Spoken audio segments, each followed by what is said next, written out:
So today we are on day 18. So this is the second 9 cycle that we will be completing today.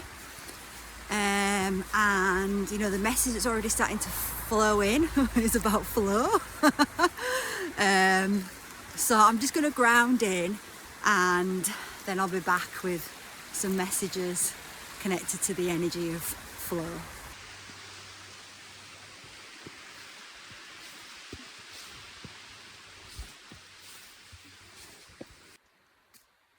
So I was just thinking about what flow I wanted to show today,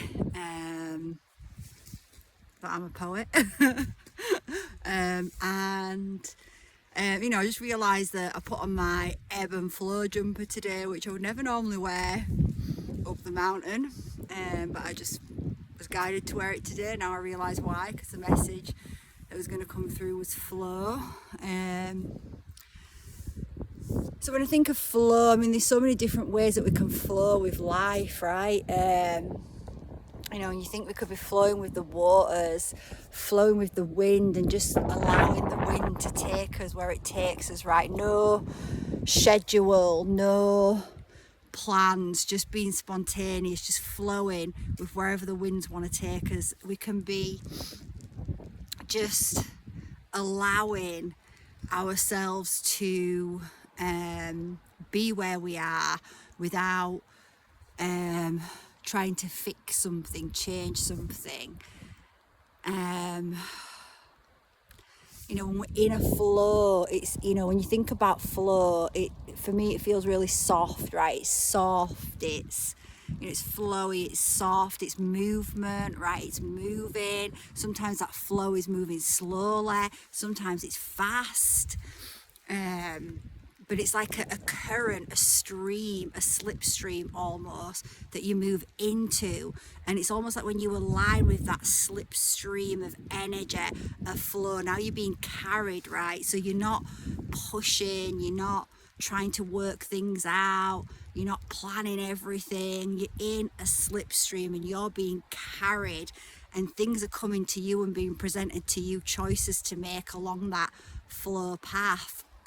You know, think about the times in your life where you've just been in real flow and some of the amazing magic that has unfolded. Perhaps, you know, you've been walking about and you just, you know, you didn't plan to go into this place or stop or whatever, but all of a sudden you just find yourself pulling over, stopping, going into this place. And think about some of the people that you've met, some of the things that have flowed into your life because you've been in flow, in that slipstream, allowing that higher consciousness to move through the body and carry you with the current, carry you in the direction of your destiny, right? There's so many times in my life when I've just done things without thinking about it, just and it's turned out to be so magical. I've aligned with a certain person, I've had a certain experience.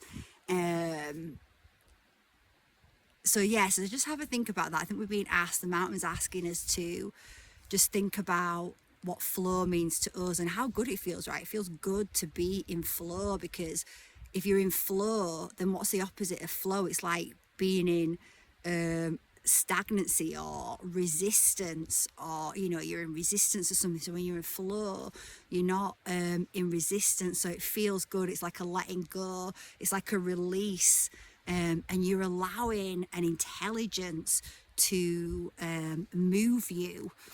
You know, when you look at everything in this world, everything is imbued with heart energy and mind energy. It's totally intelligent.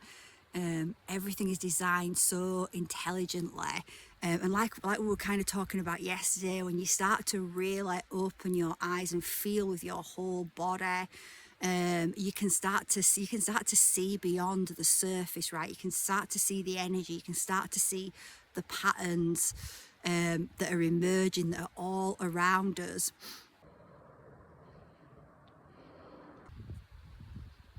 And another thing that was coming in as I was kind of walking up and contemplating flow and the message, I was just watching the stream and watching how the waters just flow over the stones, right? Under the stones, around the stones, over the stones, into the stones, right? The stones are breathing in the water as well.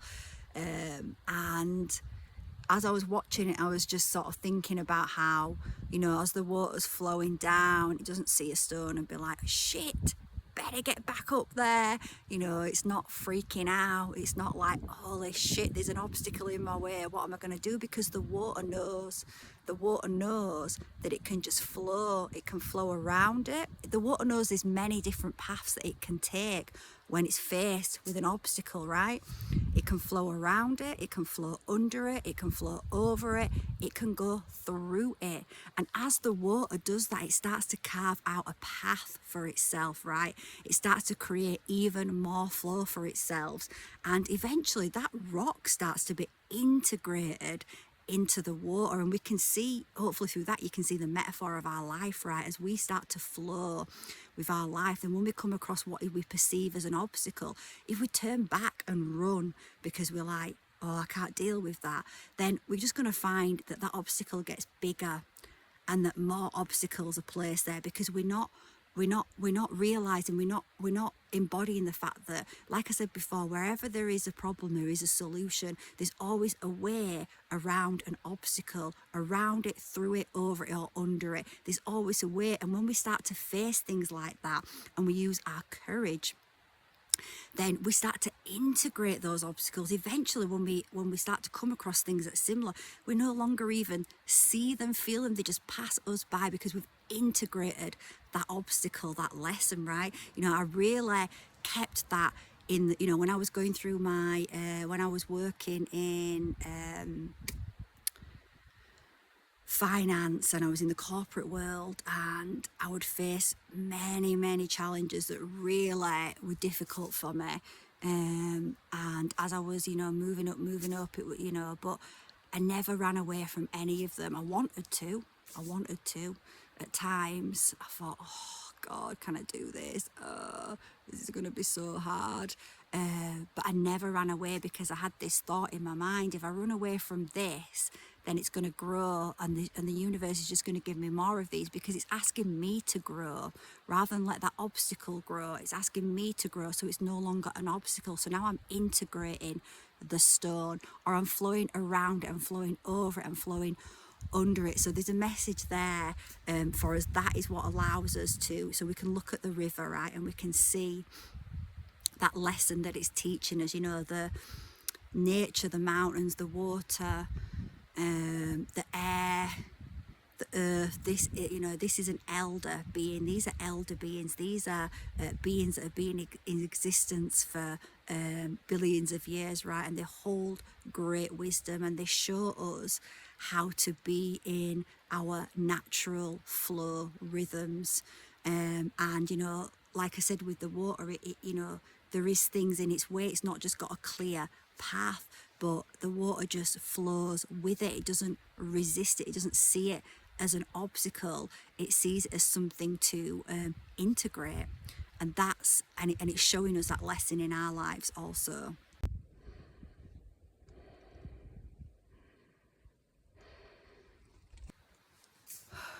When I'm creating my videos, like I said to you before, like this series, I'm just coming to the mountain, seeing what comes in. Obviously, as soon as I start that intention, right, as soon as I intended to start recording this, then I'm being communicated to. Even when I'm not on the mountain, things are coming in, but I wait till I get to the mountain to see what's in alignment and what wants to flow in, right?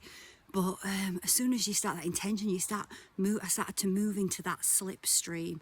I started to move into the flow of this series, and it's just unfolding, and I don't know where it's going to take me. I'm just flowing with it, right? I'm just having trust. I'm just knowing that I had a call to be here, and I'm showing up, and I'm allowing myself to move into that slipstream, into that flow, and let it unfold. And I'm not thinking, it's not that it hasn't crossed my mind at all, like I've had the odd thoughts of, why have I got nothing to say when I get to the mountain? But then if I've recognised that thought coming in, I've just thought, just trust, Corinne, when you get there, what's meant to come through will come through, and you just bring through what comes through. And then those people that it's meant for will receive it, and those that it's not don't need to, right? It's all cool. So I'd get into that flow, but I opened up an intention to get it. I heard a call to move into that flow. That slipstream was already existing for me, and I was invited into it by my higher self. They invited me into the flow, but then I had to step into it as the human self, and I stepped into the flow. So I think there's a message coming through there for you as well. Again, it almost takes me back to that, the first video, day one, hearing the call, where something's coming and you're being invited somewhere into a flow of something, to go on a journey, to flow with it. So perhaps again, it's just asking yourself, is this somewhere that you're being invited into flow, but you're thinking about those rocks that might turn up on your path, and focusing on the rock rather than allowing yourself to go into the flow and trust that whatever rocks turn up on your path, there is a way around it, under it, over it, or through it. So that's flowing into. And another message, that I was just kind of coming in as well, which took me onto that flow.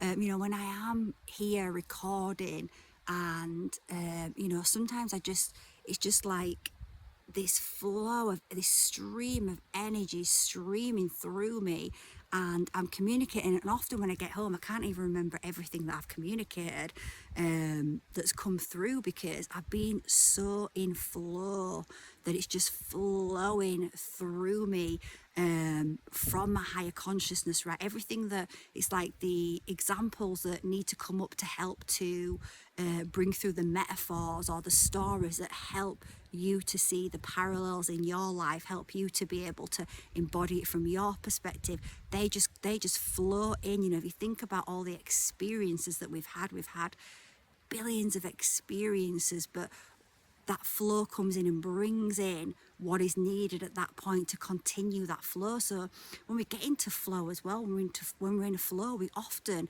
time completely changes. We experience time in a completely new way. I can feel like I'm talking to you for like 1 minute, and then I'll look and I'll be like, holy shit, that was like 12 minutes or something, and I'm so in flow that I don't even realize it. Time completely changes, speeds up often when we're in flow.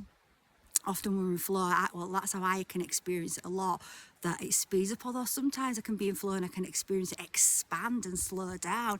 So we start to experience reality differently when we're in flow. You'll have heard that term, probably, that genius flow. That genius flow is when it's just like the river, right? It's like when we're flowing with the river, we're not resisting, we're not trying to stop something, we're just allowing. So allowing, that word allowing comes in, that energy of allowing really aligns with flow as well, because in order to flow, we've got to allow, we've got to let go, we've got to surrender, and we can allow ourselves to flow more the more we heal, right?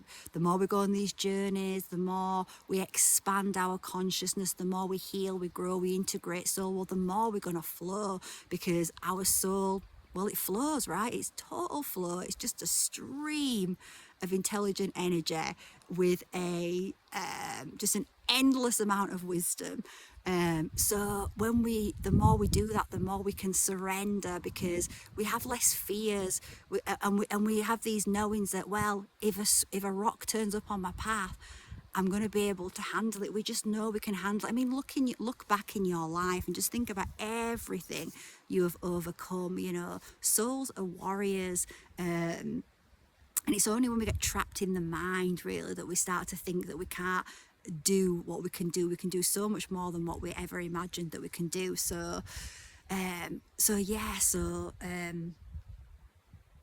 moving into that, the more we heal, the more soul that we integrate, the more that we learn to, that inner journey that we're going, we're learning to trust ourselves, we're learning to trust in spirit, in source, in our team, in the universe. We're building up that deep relationship. We're realizing that we're co-creating our world, and we can really surrender more into these experiences, and then we can start experiencing our genius flow. We can allow us, like, hey, let's go back to that. Perhaps you're an artist, right? I know someone in my life that is amazing. I know a few people actually, amazing drawing, painting, and I know that brings her so much joy and light, and that brings light into the world, right? That's part of her soul's alignment. But I know that she has fears of what if people don't like her artwork, what if they don't. So those fears are what stop your flow, right? And it's okay, we all have those fears on our journey. I've had many fears like that. In fact, I'll link a video about a looping thought and a fear that actually held me back from really diving into the soul work that I do now for a while. But it didn't really hold me back, right? It was part of my journey to see it and alchemize it and move through it. So the more we do that, the more we move into our genius flow, our soul's flow, and just the more we're experiencing life without resistance and with more joy in our lives. I realise what I'm going to say is really corny, but when you're in the flow, you glow. And that's the truth, right? When you are, so you can recognise yourself in the flow because you're lighting up, you're glowing, because you're in flow with that current, with that slipstream that's carrying you to your destiny.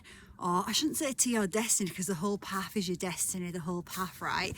So it's carrying you on your destined path if you're allowing yourself to flow with it. So you can know that you're in flow and that something is for you when you start to glow up, when you do it, when you start to feel those energies of playfulness, of excitement, of adventure, of just pure joy and bliss, like whatever that is, you're in flow. So just picking up on a point where I said about, being in flow, that it can be slow, but it can also be really fast as well. When I'm in the flow of really channeling my higher self, often it is quite fast. You'll notice I start speaking quite fast. And people can put things into a box, right? And say, look at something in one dimension, like flow. Well, I'm going with the flow. I'm taking it easy. It's slow. Well, yeah, that's one aspect of flow. But the other aspect of it is fast. It's taking me places. I'm just, I'm there. And I don't even know how I got there. It's just like, right? So I think there's another message coming in with flow here, and that's about letting our perspectives flow, right? Not putting things into a box, not seeing things one-dimensional, because they're not one-dimensional. On my path of energy work, I've had things mirrored to me and said to me that would really negate the energy work that I do, to say that energy work looks this way, that channeling looks this way, and because somebody else, it's the way that they do it, then they perceive that that is the only way that energy work can flow, that channeling can look like. But I've known as a mirror that, well, mine's opposite to that, so that's not truth. So that's where we can, that's where, so I feel like the flow breaks boundaries, right? It expands beyond. There's no boundary to flow, right? You can't put flow into a box, and we can use that example of flow for every area in our life. When we try to box things in because it's our experience, and we can't, then we're limiting ourselves, actually. We're just limiting ourselves. And I know that I've done this myself, so this is, again, it's not a judgment, right? It's just, when I talk about these things, it's a way to embody and show things that I'm learning on my path as well. And I've done this myself as well. When I first started training in hypnotherapy and I started bringing in the soul, because I was like, well, it's all about the mental and the emotional body. Where's the soul? Where's the soul? It's got to have the soul. And then I would almost be, in a way, critical of other people. And I'd be like, well, I don't do traditional hypnotherapy. You know, I bring in the soul, look at me. Right? And then I started to realise, you know, and I wasn't doing it necessarily in a way to like put those down, but in a way I can reflect and see, oh, I'm almost putting down what they do to big up what I do, right? Which is not cool.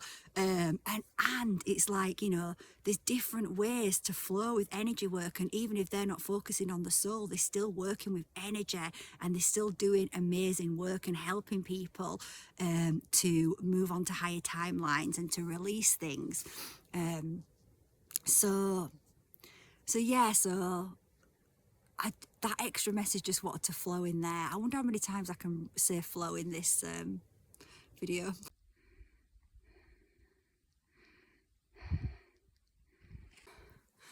So with what I just said about flowing with our perspectives, and you know what's just flown in is black and white thinking, and I've been thinking about this for a few days now, black and white thinking, and I think I've mentioned it, and this might not seem like it goes in the flow video, but it might seem a bit random, but it's not random, and it's piggybacking on the flow. It don't want its own video, it wants to piggyback on the flow, and there's going to be things that we journey with on that flow that jump in to the flow with us. So and those things are not random. Those things that jump into the flow with us, they are not random. They are journeys and energies that we need to look at in some way, maybe expand our perspective on them in some way. And that's why we flow into here, black and white thinking. I accepted the challenge of how many times I can get flowing, FYI. And that's why black and white thinking really puts things into a box, really shuts us down, really limits us. And we've all been in black and white thinking, and I'm sure there'll be still areas in my life that I've got black and white thinking that I need to expand. You know, often these messages are things that I've embodied, but I always find there's deeper and deeper and deeper layers to embody, and there's always more and more expansion. There's always so much stuff we do not know, mysteries of the universe that keep expanding the more that we grow and flow. So anyway, I feel like I'm merging into like dad jokes here, so I do apologise. And so black and white thinking, right? So I mentioned a few times that message of pride has been coming in, and I brought through a little bit of a message of pride, but I think pride's a really great energetic for us to look at and see how black and white thinking is not helpful and not truth neither. It's the fact that we've been programmed into black and white thinking that creates war consciousness, that creates divisions. You know, black and white thinking makes people believe on one side of the coin that they've got the right to violate, kill, all sorts of stuff to the other side of the coin because of black and white thinking, because this is good and this is bad. Again, go back to 2020, maybe 2021, 22, when they started bringing in the and how they were trying to create that black and white thinking and trying to tell people, and we've seen this pattern. Low battery. We've seen this pattern before repeat in history, where they try and create black and white thinking, get one side to believe the good, the other side to believe the bad, and then the good side can do what they want to the bad side because they're doing a service, right? And this is what black and white thinking does. It creates war, it creates division, and it's not truth neither. It's a total illusion. So I think I don't think I continue to say, but it was creating that those that didn't, bad, don't let them eat, don't let them into restaurants, right? Burn them at the stake. And I'm sorry, and I don't mean to belittle that time, because I know that so many people went through so much shit during that time, but it was an awakening time for us, and whatever side of the coin you fell on that, you're not bad and you're not wrong. It's part of the programming. And actually I started to realise that those that were pulled into it, acted as a mirror for us to awaken and see. So they did a service for us.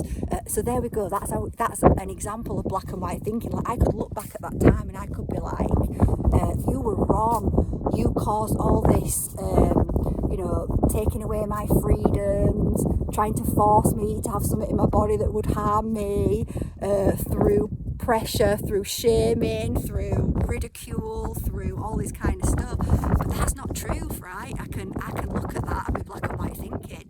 And I know a lot of people are stuck in that black and white thinking, so they're still at war with those same narratives that were playing out in 2020, 21. They're still at war with those narratives, right? Because they can't expand their consciousness. I look at that time now and I'm grateful to those souls that chose to stay asleep and not to wake up at that time, because they created a mirror, they created contrast, so many of us could see, feel that tension and wake up. They helped us to wake up, right? They did a service, and many souls choose to play roles like that to do that service, right? So there's a great example of not being black and white with your thinking. So maybe I don't even need to speak about the pride as an example there, because I feel like that demonstrates that example.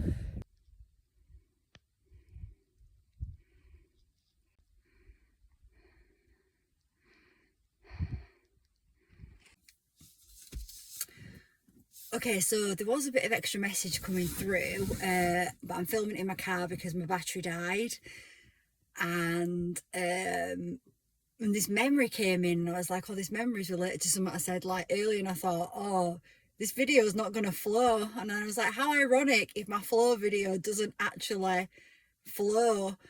And then I was thinking, well, actually, that makes sense. There's a message there. That's the ebb in the ebb and flow, right? When we flow, it's not always just one stream.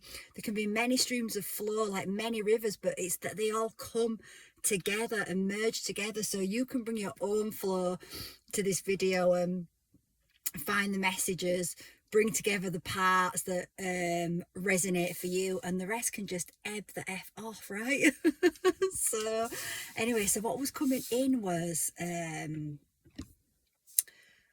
I just remember having this memory. Well, I had this memory that came up. I was walking on the mountain of when I was 5 and I ran away from school. So this goes back to, so this is really linked to the message that I brought through about when I was observing the water and I was seeing how it just flows around the rocks. And I was talking about how, in my professional career, I had many challenges that I really wanted to run away from. But I just knew I had to face them because I knew there was growth in it for me, and that if I didn't, there'd just be more of these challenges anyway. So I just knew I had to face them. And then I was walking on the mountain. I just remembered being 5, and this memory came to me when I was doing my reconnect as well. It came up, but it just came in again, and it was like when I was 5.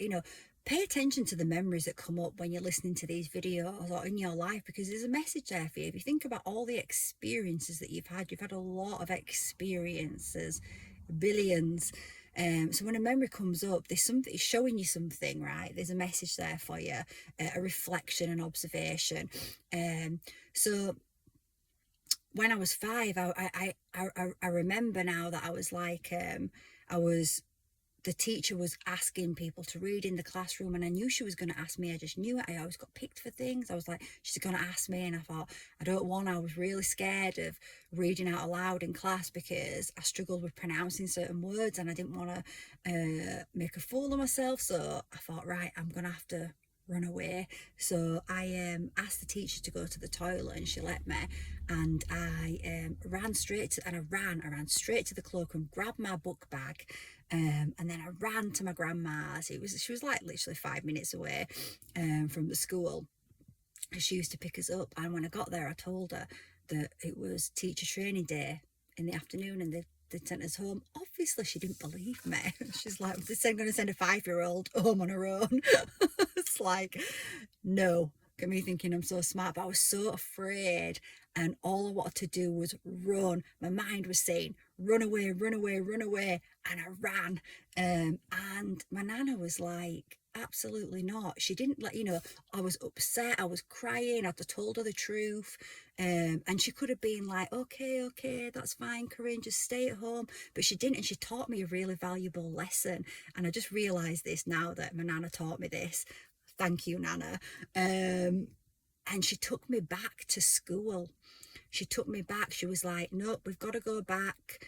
That's not the truth. You need to go back. You need to face it. I can't fully remember what she said to me, right? But I'm seeing what she taught me.